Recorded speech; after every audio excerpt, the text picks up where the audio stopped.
Hello guys, сәлем достар. Бүгін бізде қоғамдық гуманитарлық бағыт бойынша 10-шы сыныптың ағылшын тілі пәнінен 3-ші тоқсандағы бірінші БЖБ-сына талдау. БЖБ-ның тақырыбы Stress and Fear, яғни стресс және қорқыныш. Бірінші тапсырма. Listening, тыңдау. Task 1. Listen to the talk and mark the statements true or false. Аудионы тыңдау арқылы дұрыс немесе бұрыс жауабын таңдау керек. Тапсырмада бізге 4 сөйлем берілген, аудионы тыңдап, осы берілген 4 сөйлемнің дұрыс немесе бұрыс екенін анықтаймыз. Мен аудионы тыңдамаймын, оның менде транскрипт түрі бар, яғни аудионың текст түріндегі формасы. Соны оқу арқылы осы сұрақтардың дұрыс немесе бұрыстығын анықтайтын боламын. Бірінші сөйлем. The writer has liked horror film since she was a child.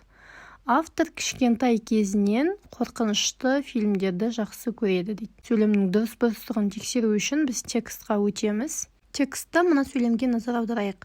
When I was young, I watched the classic horror films. Мен кішкентай болғанда мен классикалық қорқынышты киноларды көретін едім дейді. Яғни бұл бірінші сөйлем бізде true болады.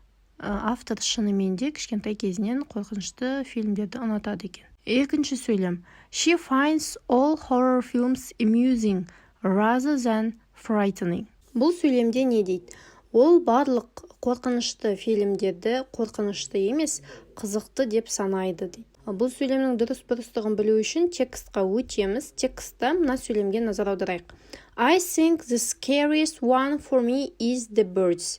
Менің ойымша ең қорқыныштысы The Birds деген фильм дейді. Яғни ол барлығын қызықты деп санамайды, ішінде қорқынышты да бар екен. Сондықтан екінші сөйлем бізде false, дұрыс емес. Үшінші. One zombie film she mentions does not end well. Ол айтқан зомби туралы бір фильм жақсы аяқталмайды.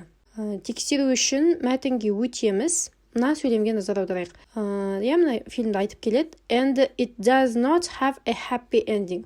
Және бұл жақсы аяқталмайды дейді. Счастливый конец емес дейді. Сондықтан бұл сөйлем бізде дұрыс екен. True болады. Төртінші сөйлем. Not all zombie films are supposed to be taken seriously. Барлық зомби фильмдерді серьезно қабылдау керек емес дейді. Бұл сөйлем дұрыс па бұрыс па білу үшін текстқа өтеміз. Текстта мына сөйлемді оқиық. There is a British comedy horror film called Shaun of the Dead, which is a bit of a joke on the idea of the Dawn of the Dead, which is also really great. Яғни, комедия түріндегі зомби туралы фильм бар екен, сондықтан зомби туралы фильмдердің барлығын серьезно қабылдау керек емес. Яғни, сөйлем true. Осымен бірінші тапсырма бізде аяқталды. Екінші speaking. Сөйлеу.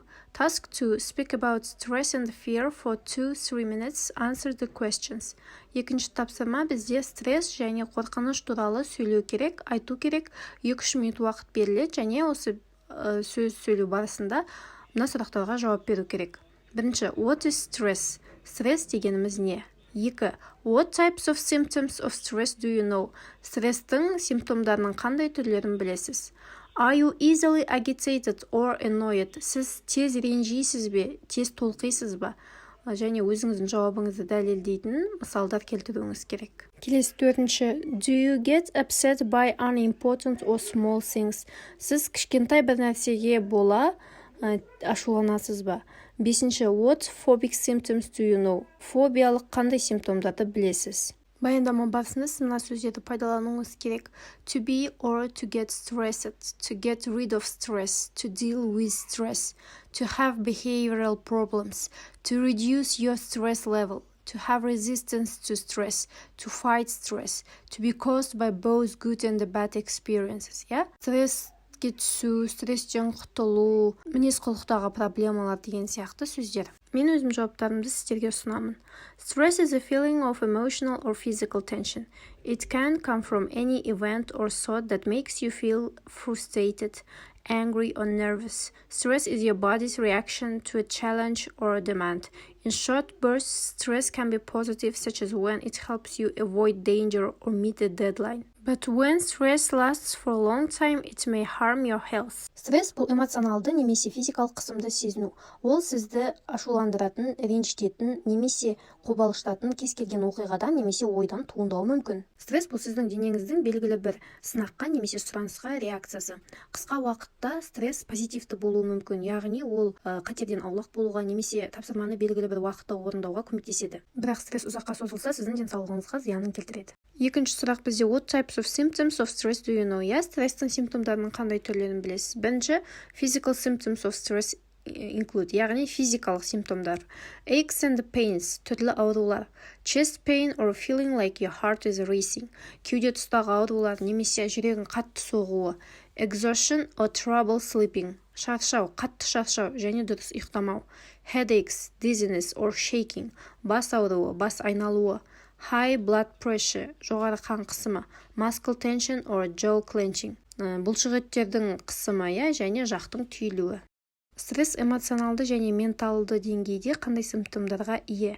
Anxiety or irritability, мазасыздық немесе тітіркенгіштік. Depression, депрессия. Panic attacks, паника. Sadness, көңіл күйдің түсуі. Келесі сұрақта бізде do you get upset by unimportant or small things деген сұрақ, яғни сіз маңызды емес кішкентай нәрселерге бола ашуланасыз ба, ренжисіз бе деген. Мен бұл сұраққа жоқ деп жауап бердім, себебі мен онша ұсақ-түйекке қатты көңіл түсірмеймін. Өмірде отбасы, қарым-қатынас деген сияқты үлкен назар аударатын дүниелер бар, ал кішкентай болмашы нәрсеге қатысты көңіл күйді түсірмеу керек деп есептеймін. Келесі сұрақ бізде what phobic symptoms do you know? Фобияның қандай симптомдарын білесіз? Feeling unsteady, тұрақсыздық сезімі, A pounding heart, жүректің қатты соғуы. Chest pain or tightness in the chest, кеуденің қысылуы. Sweating and the hot or cold flushes, терлеу және біресе ысу, біресе су дененің. Достар, мен жаңа жоғары жақта үшінші сұрақтың жауабын тастап кеткен екенмін. Міне, үшінші сұрақ бізде are you easily agitated or annoyed дейді, яғни сіз оңай қобалжисыз ба, тез ренжисіз бе деген сұрақ, және өзің жауабыңды дәлелдейтін дәлелдер келтіру керек. Мен жоқ деп жауап бердім, себебі мен әрқашан сабыр сақтауға тырысам. Егер ситуация сондай қиын болса, мен терең демалуға тырысам. Өйткені адамдар, менің ойымша, стресстен арылу үшін адамдар ең бірінші басқа адамдардан көп нәрсе күтпеу керек. Егер сен біреуден көп нәрсе күтесің ба, сен ол күткенің орындалмай қалады да, сен содан көңілің қалып стресске түсесің. Бұл нәрсе маған не береді, бұл нәрсе мен үшін маңызды ма деген сұрақ қоюды адамға өте пайдалы. Егер саған сондай бір қатты маңызы болмаса, қатты ондай керек нәрсе болмаса, ол үшін қатты уайымдаудың қажеті жоқ деп ойлаймын. Осымен біз Stress and Fear бөлімі бойынша БЖБ-ны аяқтадық. Егер видеом сізге пайдалы болса, лайк қойып, каналға тіркелуді ұмытпаңыздар. Алда тағы да БЖБ-ларға талдаулар жасайтын боламыз, ал осы БЖБ-да сізге сәттілік тілеймін.